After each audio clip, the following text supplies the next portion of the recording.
Gracias a quienes se informan a través de los medios comunitarios de Corape. Comentarles que en este momento vamos a desarrollar la entrevista del día y para ello saludamos a nuestro invitado, el sociólogo Héctor Rodríguez Chávez, para hablar sobre la educación en Ecuador. Así que, señor Rodríguez, qué gusto que nos acompañe en este espacio. Bienvenido. Muy buenos días, Elba. Encantado de participar en este espacio. Conversemos unos minutos acerca de la educación y en este caso la educación de calidad y accesible es una de las demandas en Ecuador en todos sus niveles y es una demanda no de ahora sino de siempre. La educación básica, secundaria o universitaria. ¿Cuál considera usted es la que más se ha dejado de lado en el país y que más atención necesita para que nosotros también como nación vayamos avanzando en este desarrollo como sociedad y también en este caso ponernos al nivel de muchos países que también están innovando en educación? Bueno, Ecuador ha abandonado lamentablemente esa prioridad que debe ser la educación como base del desarrollo.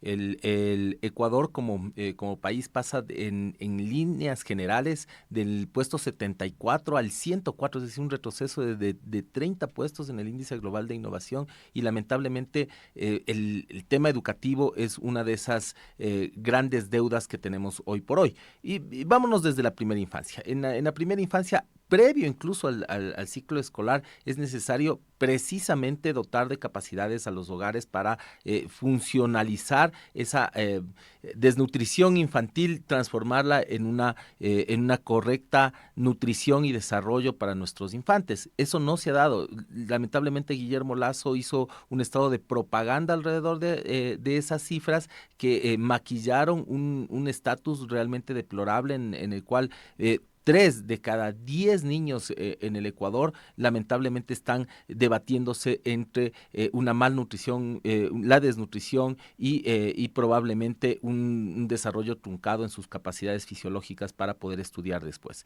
En general, en educación básica y educación media, no se ha subido en el nivel de la asignación y no se ha llegado a esa máxima de la Constitución que establece que el 6% del Producto Interno Bruto tiene que estar orientado hacia actividades de educación. Y lamentablemente rondamos el 3.5% y de ahí no pasamos. Y eso realmente es una desventaja frente a otros países como la propia Colombia, Perú, Bolivia, que han subido sustancialmente esa asignación entendiendo que esa es la palanca de desarrollo. Ahora bien, en educación superior las cosas han ido de mal en peor. En 2016 llegamos a asignar como sociedad de cada $100, digamos, que producía la sociedad ecuatoriana, 2.13 dólares se asignaban a educación superior.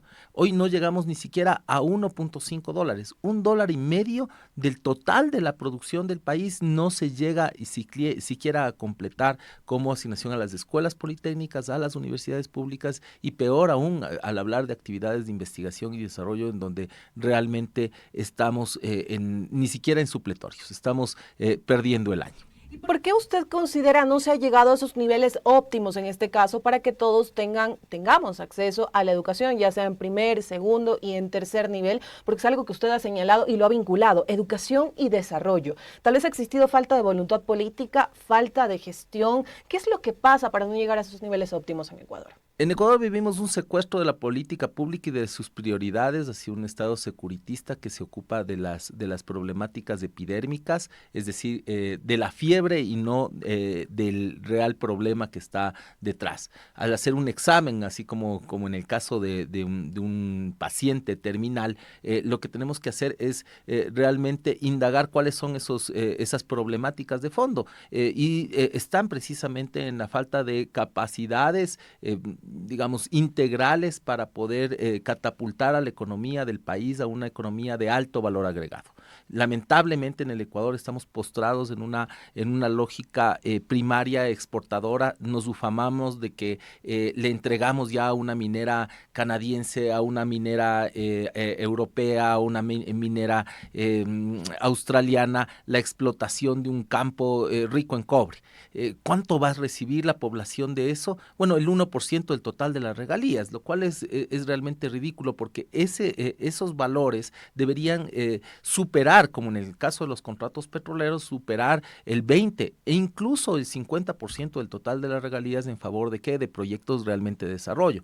Nos endeudamos como país para pagar intereses de deuda en lugar de estar invirtiendo esos recursos en lo más importante, en las capacidades de nuestra población para solucionar los problemas de nuestra industria, tecnificar nuestras pequeñas, nuestras medianas, nuestra gran empresa, que deje de importar soluciones y que genere desde su aparato cognitivo, desde la materia gris que tienen nuestras universidades, nuestras escuelas politécnicas, las soluciones necesarias para precisamente sustituir importaciones, tecnificar y generar mayor valor agregado poco a poco para generar mejores puestos de trabajo. Esto se ha discutido en la teoría económica mundialmente desde los años 50. A mayor intensidad tecnológica, mayor desarrollo. Pero nosotros como país estamos, como digo, secuestrados por unas políticas securitistas que piensan que por invertir en un tanque de guerra vamos a solucionar los problemas de productividad, que vamos a generar ya seguridad, cuando ni siquiera llega a ser un efecto de demostración. El otro día veía con asombro cómo venía un convoy de acorazados, de realmente vehículos de tipo tanque de guerra. Lo que les faltaba eran las torretas de largo alcance y verdaderamente eso no soluciona el problema. Cuando la tecnología, por ejemplo, de los algoritmos de análisis de inteligencia artificial detrás de las cámaras de seguridad del ECU 911 ya está disponible en nuestras universidades. Los matemáticos, la gente especializada en estadística, en informática, tiene las soluciones en sus manos para poder brindar una tecnificación sin una mayor inversión. Escúchese esto, sin una mayor inversión en los aparatos de vigilancia, por ejemplo. Y si esas soluciones que se dan para el tema más sensible en estos momentos, que es la seguridad, pueden darse también para nuestras industrias. Lamentablemente, como sociedad, nuestras empresas no están invirtiendo lo necesario en investigación y desarrollo, que debe estar por el orden del 5% del total de las ventas, y no llegamos ni siquiera al 0.4% del total de las ventas invertido en actividades de investigación y desarrollo por parte de las empresas. Entonces, por un lado, tenemos un secuestro de prioridades de política pública orientadas hacia, digamos, elementos de seguridad no efectivos, no eficientes, que no solucionan los problemas, y por otro lado, una cultura empresarial que no confía en nuestra academia, que no desarrolla las capacidades propias y que no da los saltos necesarios en términos de desarrollo para lograr precisamente una tecnificación de nuestra industria. Precisamente algo que usted ha mencionado y ha señalado que desde algunos espacios, por ejemplo, desde las empresas, no se confía en la academia, y a veces cuando tenemos aquí a representantes de las academias señalan precisamente eso. ¿Por qué no convocan a la academia, por ejemplo, para hablar de la situación económica de Ecuador? ¿Por qué no convocan a la academia para hablar acerca de estas medidas que se impulsan en Ecuador, medidas económicas como por ejemplo la eliminación de los subsidios y otros temas más? Entonces, ¿usted cree que puede existir este camino en donde se empiece a reconocer el trabajo de la academia y también vincularlo a estos problemas que están enfrentando el país, y también, de cierta manera, entre todos, buscar soluciones? Mientras el gobierno funcione, valga la redundancia, en función de los intereses de las corporaciones y de las industrias y de las empresas particulares de las cuales son parte los gobernantes, los tomadores de decisiones, lamentablemente veremos un divorcio entre la academia, que funda sus recomendaciones, que funda sus decisiones en evidencia empírica, en datos, en lo que significa la ciencia, que es irrefutable, los hechos, que lamentablemente en el gobierno se toman decisiones discrecionales en favor de sus propios intereses, de los intereses de sus empresas. Vamos a ver el tema de recaudación de impuestos. No se toman las acciones pertinentes para cobrar los impuestos a los evasores, empezando por la propia familia del presidente de la República. Ahora, vamos más profundo. Ahora, si es que nosotros orientamos nuestro aparato productivo hacia actividades de intermediación, evidentemente no nos interesa generar las capacidades productivas para tecnificar nuestra industria y dar saltos en valor agregado. ¿Por qué? Porque nuestros gobernantes están cooptados por los intereses de esas empresas y las empresas ven un retorno en el muy corto plazo. En el muy corto plazo, ese rentismo realmente le hace mal al país y no se ve un proyecto de país de largo plazo.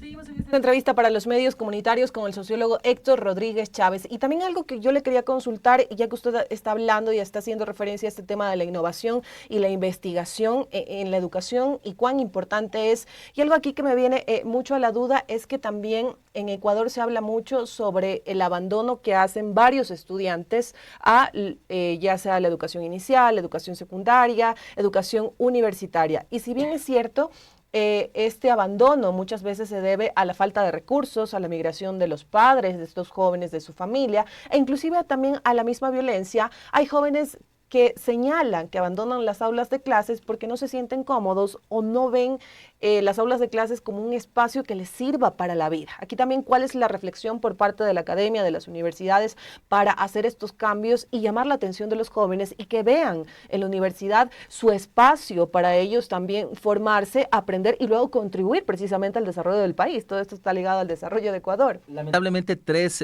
fenómenos alrededor de aquello. El primero, el abandono de ese espíritu meritocrático de las propias empresas y de la capacidad que tenemos como sociedad para premiar el esfuerzo y vincularnos con esas capacidades operativas que tiene nuestra sociedad en conjunto para inyectar, como digo, más valor agregado a nuestra producción. Y eso, lamentablemente, es un reflejo de lo que ya decíamos anteriormente, el cortoplacismo de nuestros empresarios para generar rendimientos extraordinarios de capital, especulación y demás. Ven mucho más fácil en importar, en comercializar productos o simplemente dejar pasar las oportunidades de innovar para simplemente, digamos, comprar esos elementos. El segundo punto, y ese es el estructurante, ¿no? Porque el segundo punto de esto es que el costo de oportunidad que tiene la familia, el padre de familia que tiene 2, 3 hijos en edad de estudiar y que no tiene con qué llenar la olla porque se han perdido puestos de trabajo, porque solo 3 de cada 10 ecuatorianos en edad de trabajar tiene un empleo formal. Se ve abocado a impulsar a sus hijos para que tengan la posibilidad de aportar para la supervivencia de la familia. Y en esa lógica de supervivencia, el costo de oportunidad es sencillo. O como, o estudio para poder aspirar a un puesto de trabajo que tal vez nunca llegue. Lamentablemente, los estudiantes universitarios que logran culminar su periodo educativo saltan al mercado laboral y no encuentran trabajo. Y esto se debe precisamente a esa estructura de falta de oportunidades, empezando por el propio gobierno que no invierte, no genera inversión pública en proyectos rentables como son las propias hidroeléctricas, carreteras, puertos, aeropuertos, mejoras de conectividad, factores de competitividad sistémica, de productividad sistémica que son necesarios impulsar para que verdaderamente haya inversión en el sector real y no en el tema especulativo. Entonces, si el gobierno abandona la inversión pública como un espacio precisamente de fomento de la dinámica productiva nacional, no vamos a tener esos puestos de trabajo, ya que el inversor privado se inhibe de poner sus recursos en el Ecuador, ya que no hay las capacidades instaladas reales. Entonces, pongámonos en el caso de una empresa de software internacional. Quiere invertir en un país donde se va la luz, donde no hay internet de buena calidad, no hay buena conectividad, donde se caen las telecomunicaciones, donde no hay buenas carreteras, donde el talento humano sale despavorido porque no tiene oportunidades para quedarse acá y donde las universidades le cierran la puerta en la cara ya a los buenos estudiantes que no tienen plata para una palanca, que no tienen plata para pagar a la coima del tramitador interno y que se ven despojados de ese derecho de la educación superior para dar paso ¿a qué?